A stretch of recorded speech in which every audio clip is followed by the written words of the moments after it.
अरे अजय, तुमको मिलने का वास्ते कोई आया? हम ऊपर में बिठाया उसको, जरा देखो तो कौन है। अच्छा मिसेस डेविड। सुधा जी, हम उसके लिए चाय बिस्कुट बनाए, तुम लेके जाओ। अच्छा।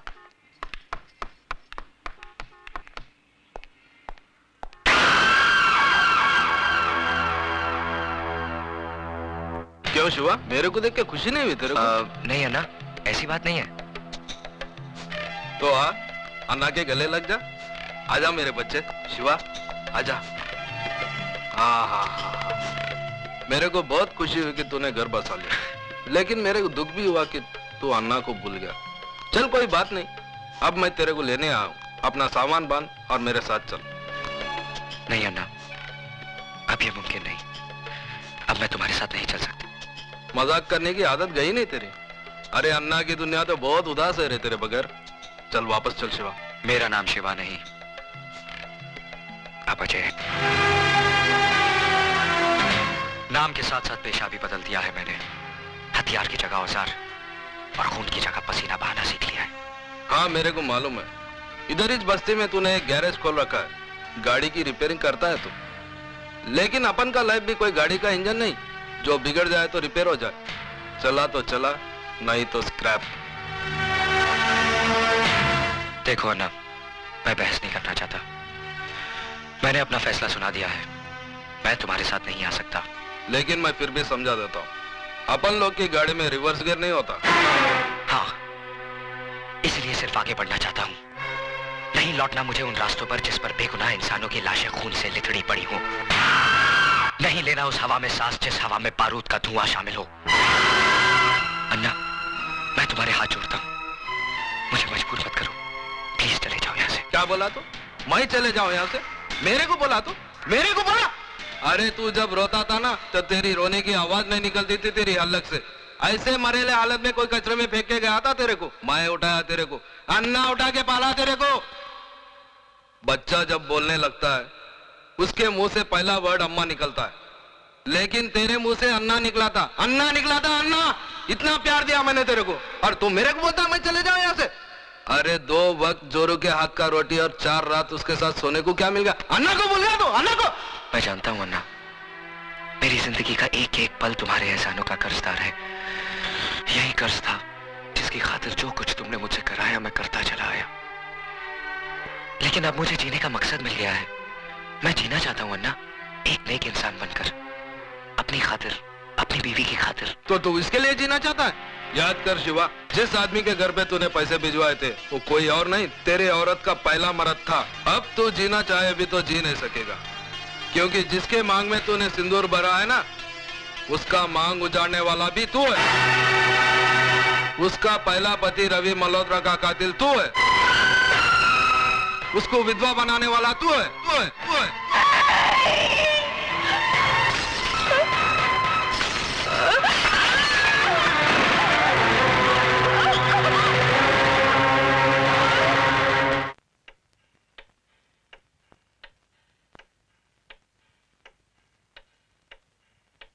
उसका सुहाग उजाड़ने वाला तू है, उसको विधवा बनाने वाला तू है शिवा, तू। पुलिस से क्यों भाग रहा था? पुलिस से क्यों भाग रहा था? पुलिस!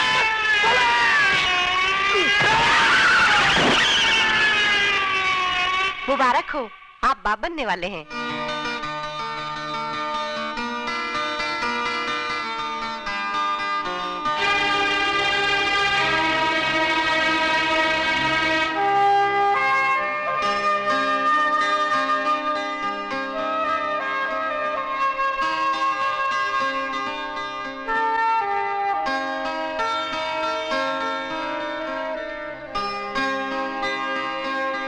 अपनी ही करनी का फल है नेकी और रुसवाइयां। आप ही के संग चलेंगी आपकी परछाइयां।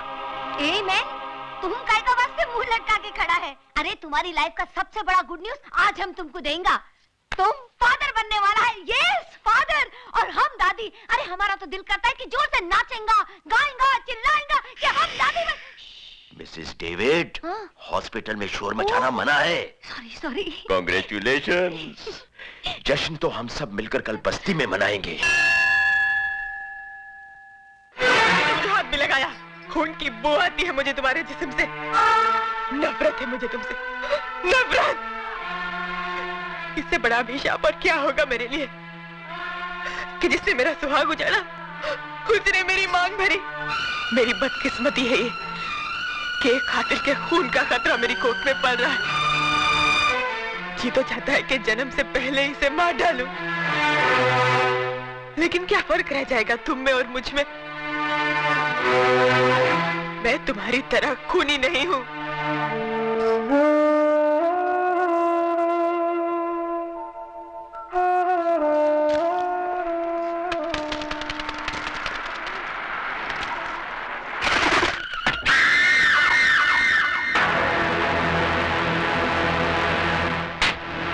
कैसी बुरी हालत बना ली रे तूने अपनी। बारूद का ढेर था, लेकिन अब किसी उजड़े मजार की अगरबत्ती लगता है। अरे जिसके वास्ते तू अपना सब कुछ छोड़ने के लिए तैयार है ना, वही तेरी शक्ल देखने के लिए तैयार नहीं है। चल वापस चल अपनी दुनिया में। देख, मैं तेरे को अपने साथ ले जाने के वास्ते कैसे कैसे महारथी अपने साथ लाया हूँ। देख। नहीं नहीं नहीं, ऐसी दुश्मनी की नजर से देखने का कोई फायदा नहीं, क्योंकि अब भवानी अन्ना से हाथ मिला चुका है, और जो अन्ना का दोस्त है वो भवानी का दोस्त है। और इस दोस्ती का सुझाव दिया है हमारे आदरणीय भजन सिंह जी ने। आप है राजनीति के बेताज बादशाह, सियासत की शतरंज कैरम बोर्ड की तरह खेलते हैं। दौलत और ताकत का स्ट्राइकर इनकी उंगलियों में है। जितनी देर में कैरम का एक बोर्ड फिनिश होता है, उससे भी कम वक्त में ये किसी भी पार्टी का तख्ता पलट सकते हैं। वो क्या है कि शक्ल से मैं उतना कमीना नहीं लगता हूँ जितना मैं हूँ। बहुत सोच समझकर राजनीति के इस धंधे में कदम रखा है मैंने। जानते हो क्यों? क्योंकि नेतागिरी ही एक ऐसा धंधा है जिसे शुरू करने के लिए ना फाइनेंस की जरूरत होती है ना क्वालिफिकेशन की। सिर्फ कोयल सी मीठी जुबान और लोमड़ी सा शातिर दिमाग चाहिए। दरअसल मैंने ही अन्ना को सुपारी दी थी उस सीएम को मारने के लिए, और तुमने भी कोई कसर नहीं छोड़ी थी उसे मारने के लिए। मगर साला किस्मत का धनी था बच गया, और मर गया वो जो तुम्हारी बीवी का पहला पति था। हमारे मुल्क में ऐसे लोगों की कमी नहीं है जो रुपए लेकर खून करते हैं। तुम्हारे पास आने की वजह है तो सिर्फ इतनी कि बंदूक चलाते वक्त तुम्हारी उंगलियां नहीं कांपती। 26 जनवरी को वही सीएम इस शहर में आ रहा है किसी सरकारी मीटिंग के सिलसिले में, और 28 जनवरी को वापस जा रहा है। यानी 48 घंटे हैं तुम्हारे पास अपना पिछला अधूरा काम पूरा करने के लिए। यह मत समझना कि तुम्हें पैसे नहीं मिलेंगे इस काम के। इतनी रकम मिलेगी, जिंदगी भर ऐश करोगे, ऐश। ये मशीन गन दिखने में बहुत छोटी है, लेकिन इसकी गोलियां बहुत दूर तक जाती हैं बिना आवाज किए। उठा लो इसे, इसका गला बारूद उगलने के लिए मचल रहा है। सोच क्या रहा है शिवा? तेरा मनपसंद खिलौना तेरे सामने पड़ा है, उठा ले इसे। उठा ले शिवा, उठा ले।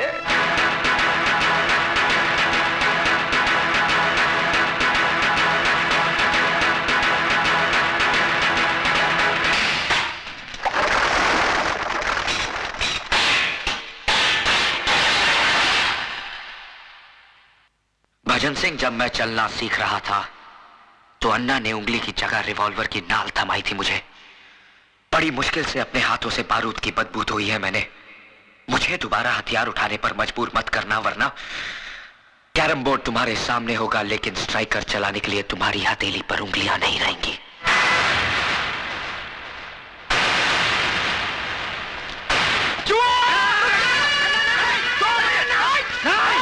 पागल हो गए हो? तुम्हें तो खुश होना चाहिए अन्ना,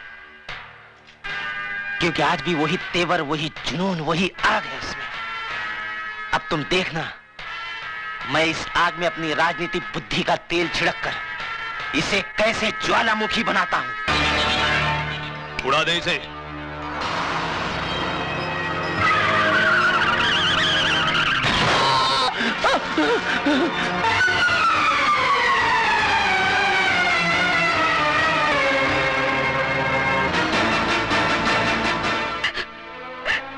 भाभी,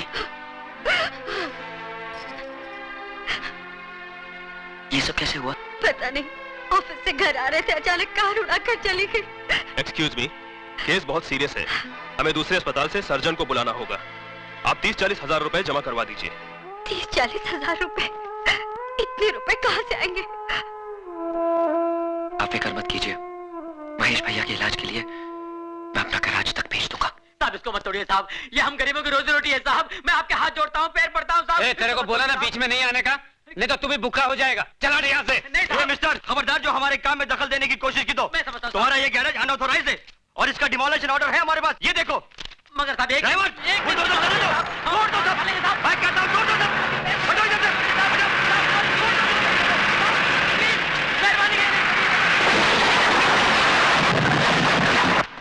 गुरु गजब हो गया, बहुत गड़बड़ हो गया।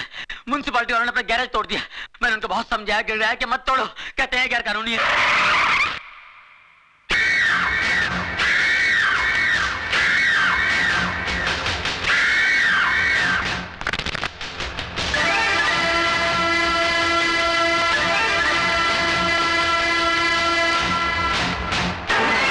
मेहरबान कदरदान, है कोई माइकलाल जो अपने बाजुओं की ताकत आजमाना चाहता है? अरे है कोई जवान जो इस फौलाद से टकराने की हिम्मत रखता है? अरे है कोई जवान? मेहरबान कदरदान, जो इस पहलवान को हराएगा वो 20,000 रुपया कमाएगा। अरे है कोई मर्द? मैं लड़ूंगा।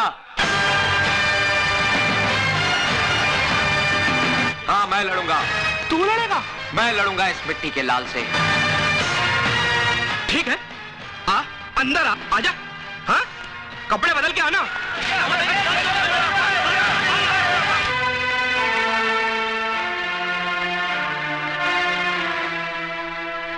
इसके 35 मिलेंगे, ये लीजिए।